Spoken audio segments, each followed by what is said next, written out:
April Chapman here with Basic Healthy Living, and today I wanted to just talk briefly about something I hear a lot of people say, and it really does. I try not to, get stank with people and get sarcastic, but part of that's just my personality, and I probably just need some sanctification in that area. But when I hear people say like, oh, it's too expensive to eat healthy. Like, I don't have money for that. My rebuttal is, first of all, you can't afford not to eat healthy. And let me tell you why. Eating cheap food over time becomes expensive.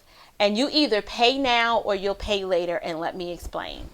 So you could realize all of your budgetary savings and eat a whole bunch of really, really cheap, inexpensive processed food now. And then by the time you're a teenager, you start to experience a boatload of health and wellness problems. Not even a teenager. I know kids that are type 2 diabetics, right? I know kids that are experiencing some weird autoimmune issues and they're always sick. Like, they're just not healthy, right? You either pay now or you pay later. And the reason why I say that is because I'm a family of 6, right? And I'm an entrepreneur. I am self-employed. So I don't have like this regular paycheck just coming in like clockwork, and I'm going to the farmer's market blowing $200-$300 at one time. Now, granted, the Lord, when the Lord blesses us during those seasons when we have it like that, yeah. But what you can do is you need to understand that eating cheaply is expensive because you pay for it in health dividends, increased visits to the doctor, co-pays, deductibles, prescriptions, time off of work.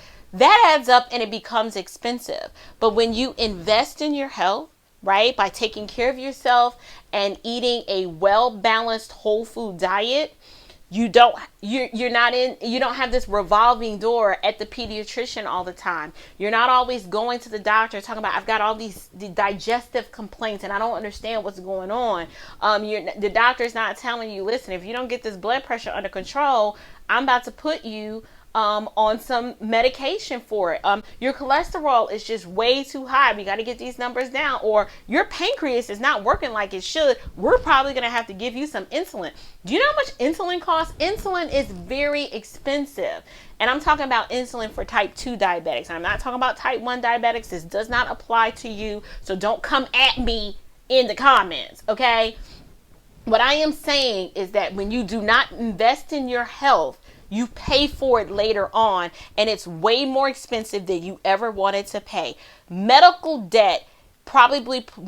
expenses probably puts more people in debt than any other kind of debt, probably after student loans. So granted, yeah, you can control what school you go to, just like you can control what you put in your mouth. So let me give you some tips on how you can keep your dietary budget under control.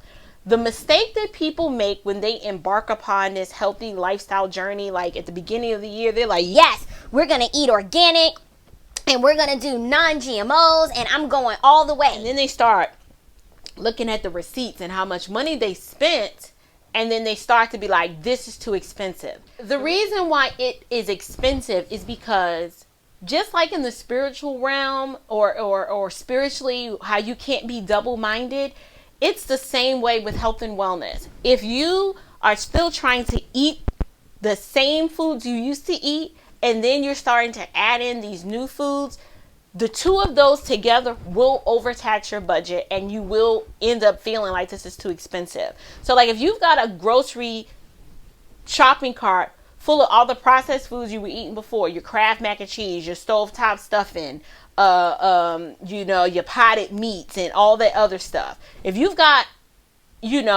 a grocery cart full of that stuff, then you're trying to add in some grass-fed beef, some free-range chicken, some organic eggs, or some raw dairy or something like that. You're trying to put all of that together. It's going to be too much.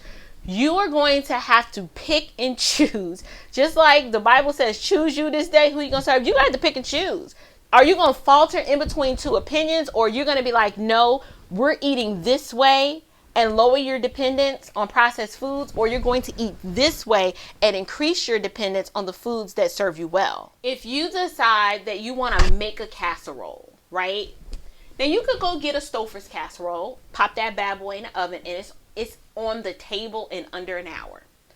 But the sodium content, the MSG, the preservatives, the BHT, nitrates, the nitrites, the polysorbate 80, all of those ingredients eventually are going to catch up with you, and they're going to adversely impact your health.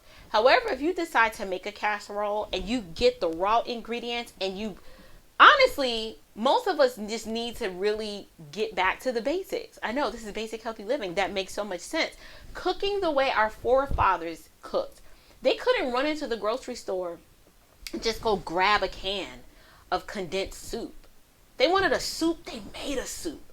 They got the chicken, the bones, the carrots, the potatoes, the fresh herbs from the garden. Like, they made a hearty soup from scratch.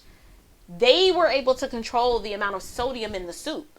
They didn't get some condensed glob of something that maybe have 1,000 milligrams of sodium in it. They didn't cook that way.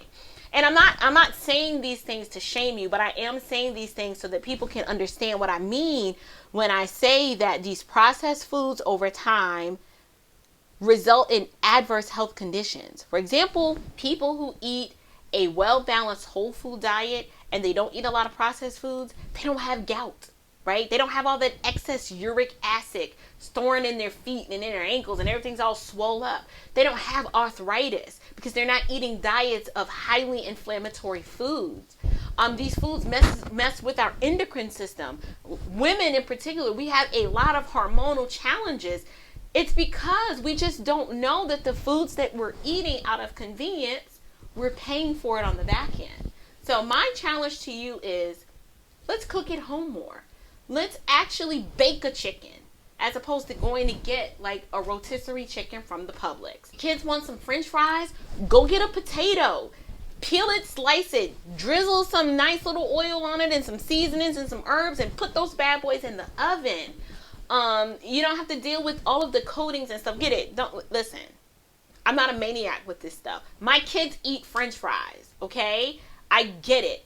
I don't want you in my comments wilding out talking about this is unsustainable and it's unrealistic. No, I'm just telling you ways, if you're concerned about adopting this lifestyle and concerned about being it too expensive, I'm telling you how to do that. Because being sick is expensive. We already know that. We know that co-pays and deductibles and hospital bills are expensive, and prescription meds, we know those things are expensive. But being healthy, it's not as expensive, and you actually end up putting more money in your pocket in the process. The reason why eating healthy seems expensive is because you're trying to dibble and dab and live in both worlds, and you can't do it. You either need to pick one or the other.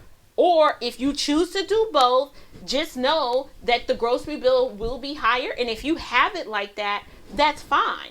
But if you don't, and you're like, listen, I have to figure out the most cost-effective way to feed my family and also realize the most health benefits, we're going to have to make some changes. And we're going to have to cut out all these other things that are driving up the food budget and just save those as for special occasions. You can do ice cream occasionally. No one's saying you can never give your kid a popsicle again, or you can't bake your kid like a birthday cake. That's not what I'm saying. What I am saying is that kale is a whole lot cheaper than stovetop. You know what I'm saying? Like, carrots are a whole lot cheaper than Kraft mac and cheese in the long run. Hopefully this has been useful for you. Please leave me a comment. Let me know if what I'm saying makes sense, or if you just don't agree, that's fine too. If you feel this information will help a fellow mom or family member or friend of yours, go ahead and hit the share button, right? Go ahead and share it, like it, and don't forget to subscribe to the channel. Thank you so much. This is Basic Healthy Living. Peace.